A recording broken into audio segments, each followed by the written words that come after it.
Penyusunan proposal penelitian kualitatif.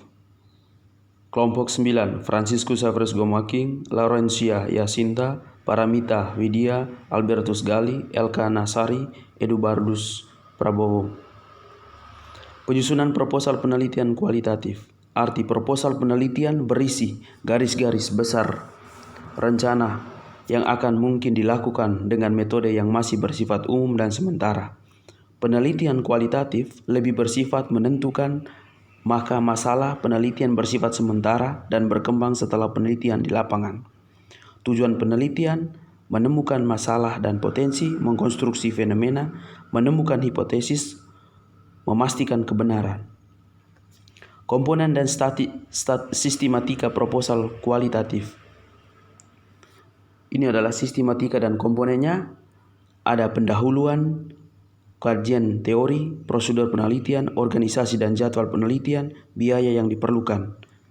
Pendahuluan ada latar belakang, fokus penelitian, rumusan masalah, tujuan penelitian, manfaat penelitian, kajian teori 1, 2, dan 3. Prosedur, metodenya apa, tempat penelitian di mana, teknik pengumpulan data bagaimana, teknik analisis data, rencana pengujian keabsahannya bagaimana, organisasi dan jadwal penelitian, organisasi penelitian, jadwal penelitian, biaya yang diperlukan seberapa besar. Catatan, proposal penelitian kualitatif tidak berbeda jauh dengan penelitian kuantitatif. Bab 1, pendahuluan, latar belakang. Latar belakang adalah jawaban atas pertanyaan mengapa perlu dilakukan penelitian.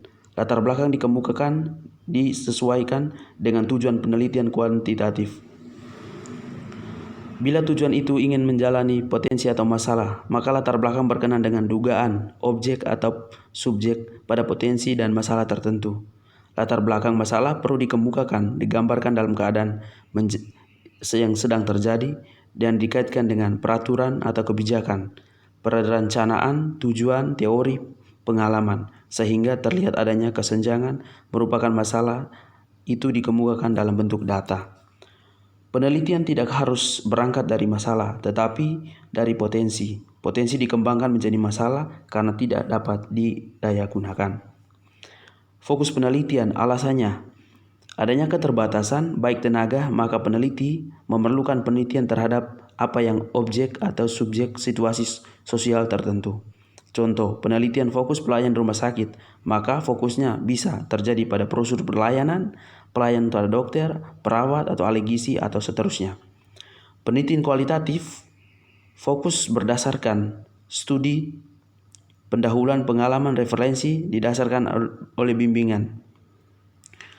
Fokus penelitian juga bersifat sementara dan berkembang setelah peneliti berada di lapangan. Rumusan masalah. Rumusan masalah adalah merupakan pertanyaan penelitian yang dijawab peneliti mencari melalui penelitian. Merupakan panduan awal bagi peneliti untuk penjajahan pada objek yang diteliti. Jika rumusan masalah tidak sesuai dengan objek penelitian, maka rumusan masalah diganti yang sesuai. Rumusan masalah kualitatif tidak berkenan dengan variabel peneliti yang bersifat spesifik, tetapi lebih ke makro. Tujuan penelitian, tujuan umum untuk menemukan, mengembangkan, dan membuktikan pengetahuan. Tujuan khusus kualitatif untuk menemukan. Menemukan berarti semuanya belum pernah ada, belum pernah diketahui. Tujuan penelitian proposal untuk mengetahui segala sesuatu setelah rumusan masalah dijawab melalui pengumpulan data. Manfaat penelitian kualitatif lebih bersifat teoritis dalam pengembangan ilmu pengetahuan. Manfaat praktisnya mencegah masalah. Penelitian kualitatif dapat menemukan teori, maka bermanfaat untuk menjelaskan, memprediksi, dan mengendalikan suatu masalah. Bab 2, kajian teori. Menurut Cooper, Schindler, dan Sun 2006, teori adalah seperangkat konsep, definisi, dan proposisi yang tersusun secara sistematis sehingga dapat digunakan untuk menjelaskan dan meramalkan fenomena. Teori dalam kegiatan penelitian harus mampu menjelaskan, meramalkan, dan mengendalikan fenomena atau masalah dan objek dalam penelitian. Contohnya, Jika seorang peneliti yang akan meneliti masalah pembelajaran, maka ia harus mengkaji beberapa teori perihal masalah pembelajaran, bukan masalah sosial, budaya, maupun politik. Studi kepustakaan berkaitan dengan kajian teoritis dan referensi lain. Beberapa teori yang dikemukakan dalam proposal tergantung pada fokus penelitian yang ditetapkan. Makin banyak fokus penelitian yang ditetapkan, maka semakin banyak pula teori yang dikemukakan. Validasi awal bagi peneliti kualitatif adalah seberapa jauh kemampuan peneliti mendeskripsikan teori yang terkait dengan bidang yang diteliti. Dalam landasan teori ini perlu dikemukakan definisi tiap fokus yang akan diteliti, ruang lingkup keluasan, serta kedalamannya. Dalam definisi perlu dikemukakan definisi-definisi yang sejalan maupun yang tidak sejalan, sehingga bisa kita bandingkan. Dengan demikian, landasan teori yang dikemukakan semakin kuat.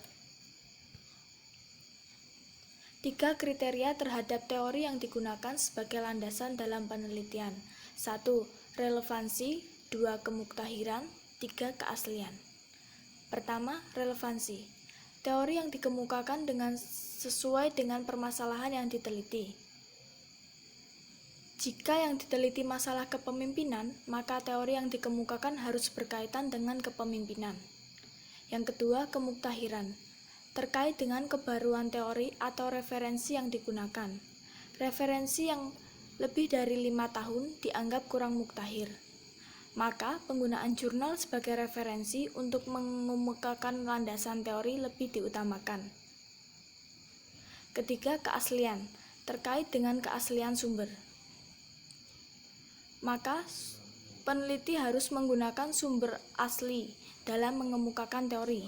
Jangan sampai peneliti mengutip dari tulisan orang lain, dan sebaiknya dicari sumber aslinya. Langkah-langkah melakukan kajian teori menurut Sugiono 2014. Yang pertama, tetapkan variabel yang diteliti. Kedua, mencari sumber. Ketiga, lihat referensi dan pilih yang terkait dengan fokus yang diteliti. Keempat, cari dan bandingkan teori, variabel, dan berbagai sumber bacaan.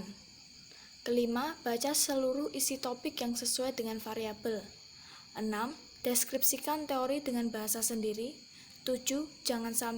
Jangan lupa cantumkan sumber yang dikutip.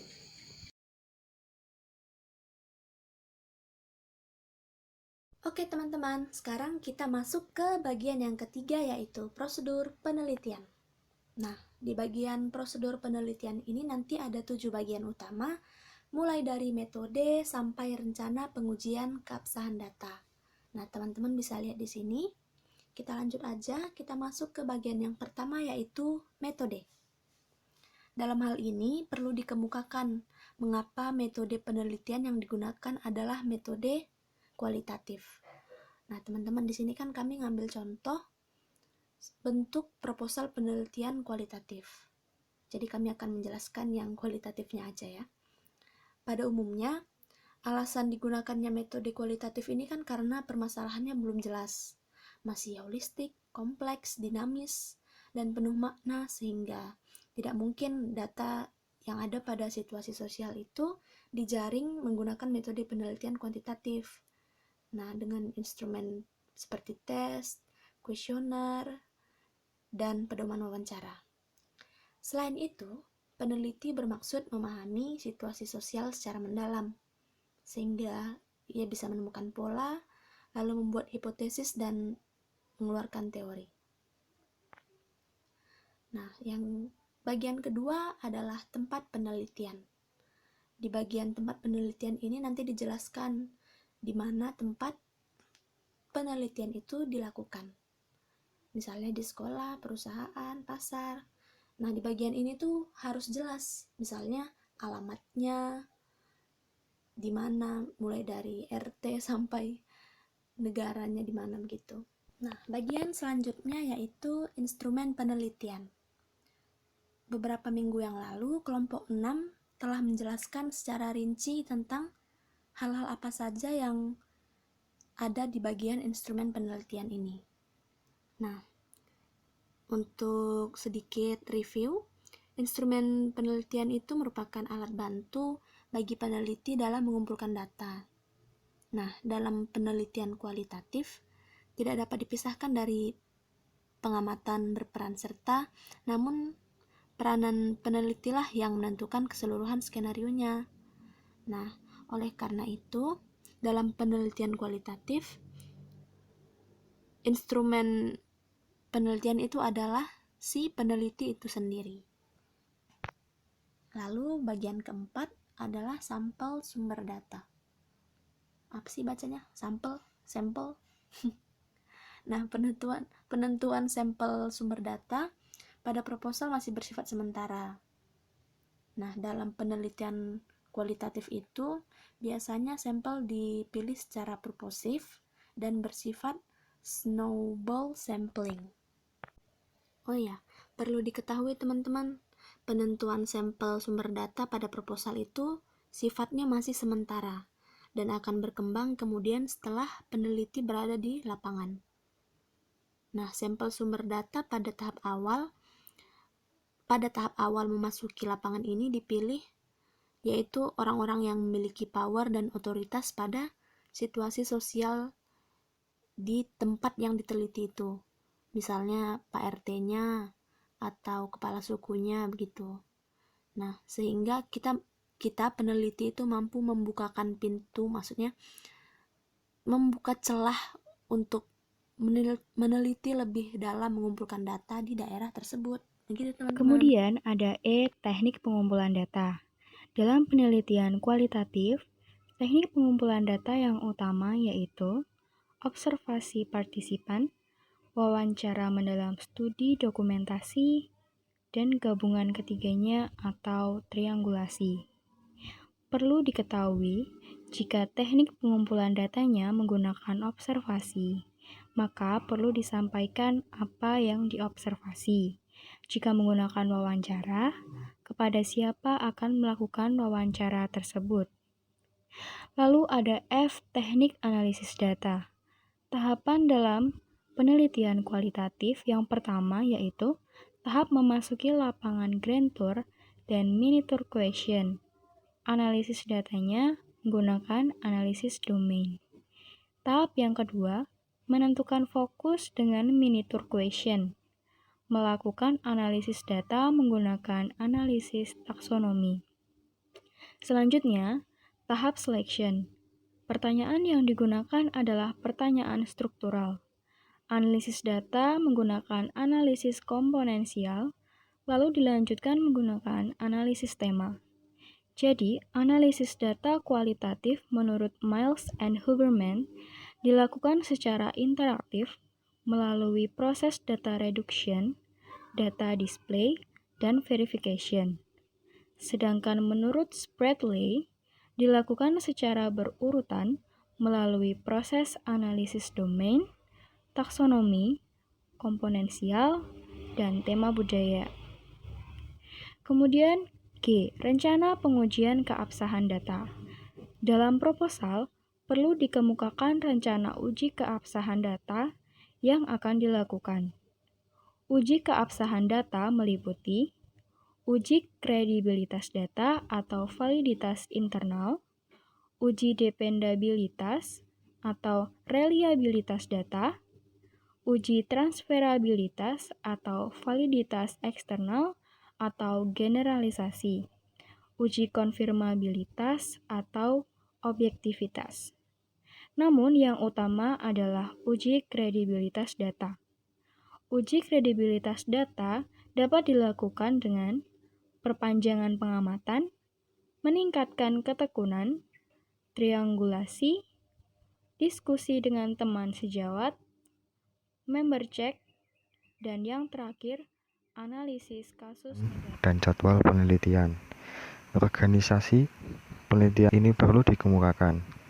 Bila penelitian dilakukan oleh tim, dalam organisasi penelitian ini terdiri atas ketua, tim peneliti, beberapa anggota peneliti, pengumpul data, bendahara, tenaga administrasi. Masing-masing perlu dikemukakan uraian tugas dan waktu yang tersedia. Jadwal penelitian.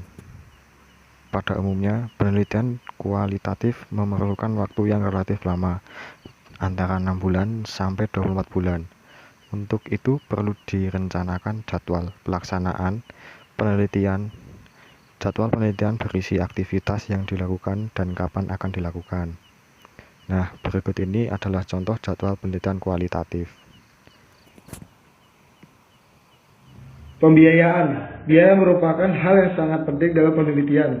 Jumlah pembiayaan yang diperlukan tergantung pada tingkat risiko kegiatan profesionalisme tenaga peneliti dan pendukungnya. Contoh, tingkat risiko kegiatan dilakukan, jarak tempat peneliti dengan tempat tinggal peneliti, serta lamanya peneliti yang dilakukan.